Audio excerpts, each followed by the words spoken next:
Hi, this is Dr. Gopal Patrick for the posting. I actually have been posting after quite a while,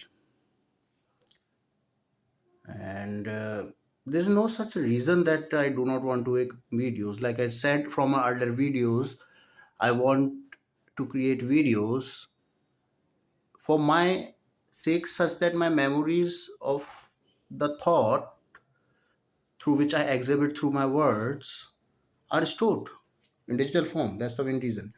And some of you who liked it, I very well appreciate it. Today is a very special day, I think, to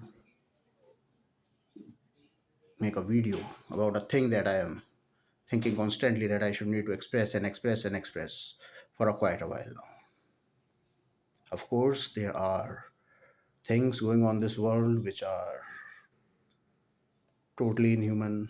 There are lots of war going on, and right now when I'm recording this video, the America attacked Iran, and so I do not know, but yeah, for my subscribers and for my viewers, very shortly I will going to describe today actually what is meant by impression theory, how it connects the realms of astronomy, psychology, metaphysics, spirituality,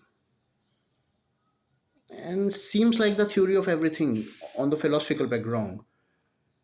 And evidence is everywhere. Look, I know and I expect from my viewers that they know like Mandela effect and deja vu and all those thing they those terms. I mean they are reality. If you do not know these terms, this chat GPT and just for your own curiosity, more you are knowledgeable, more you are worth in this knowledge, gaining and seeking world. So very first thing, what is impression? Impression is I'm not going with the literal meaning of impression, right?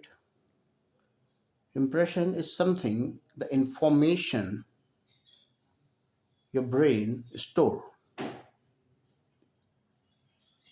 That's it. Any external, and again, I'll say again, internal stimuli causing any sort of recallable memory. That's called an impression. It's called an impression. Types of impressions based on senses, right? We see eye, we see a visual impression, we see visual impression of your colleague or anyone. You make a visual impression, like auditory impression. You hear Eminem, that's your auditory impression. Your memory. But from now onwards, we don't call them memory because if we're going to call it memory, it will be more subjective. It will be more descriptive, which I do not want. We want to be discrete. What we are trying to call the unit of human memory. It's not byte or bit, right? It's something very fundamental. So here I go again. Based on the senses, the impressions are classified as visual impressions, auditory impressions, sensory impressions, the most the tactiles, the minute pressure you face. See, these are also causing impressions, but these are governed by the reflex arcs, which are connected to the sympathetic and parasympathetic genes. To make a recognizable impression that should impact your everyday life, right? I'm not saying that your reflexes are not the part of your everyday life. Indeed, they are, but that's the part of subconscious system, right? You touch a glass of hot water, you display it immediately. You do not make memory of it until it gets severely burned. It gets severely burned through the warm glass. It makes an impression, and that impression is combined.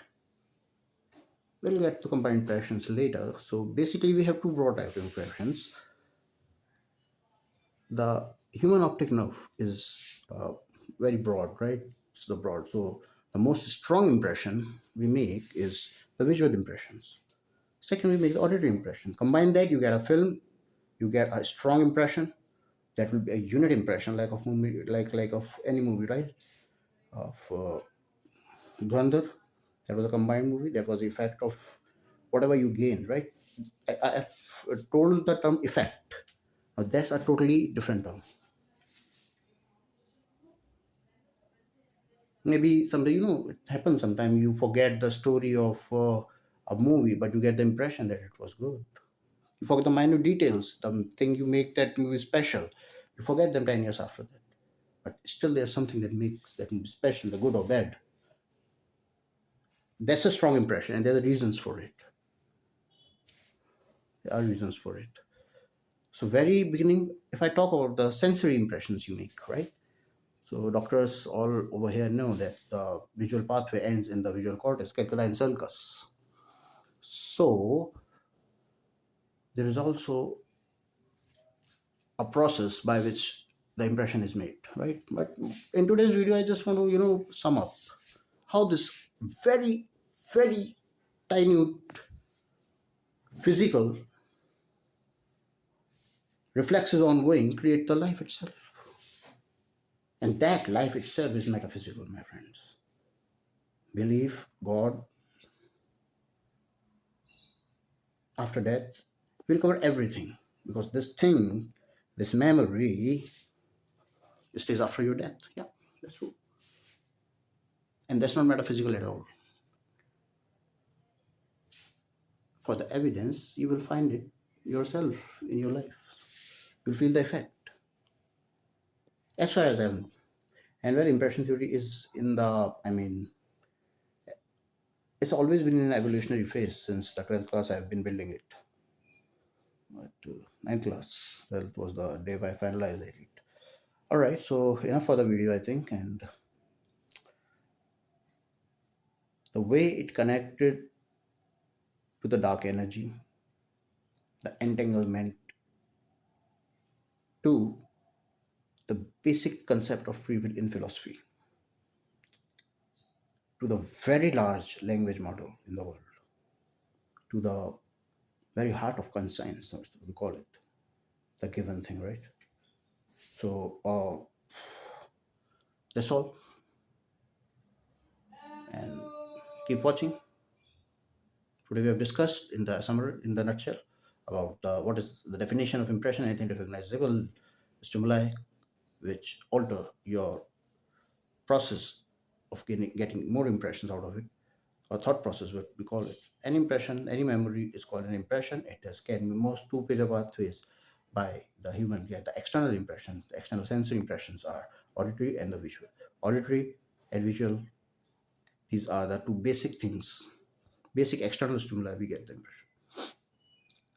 In the next video, we will, of course, discuss the tactile impression, the practical impressions, and yeah, olfactory impressions also.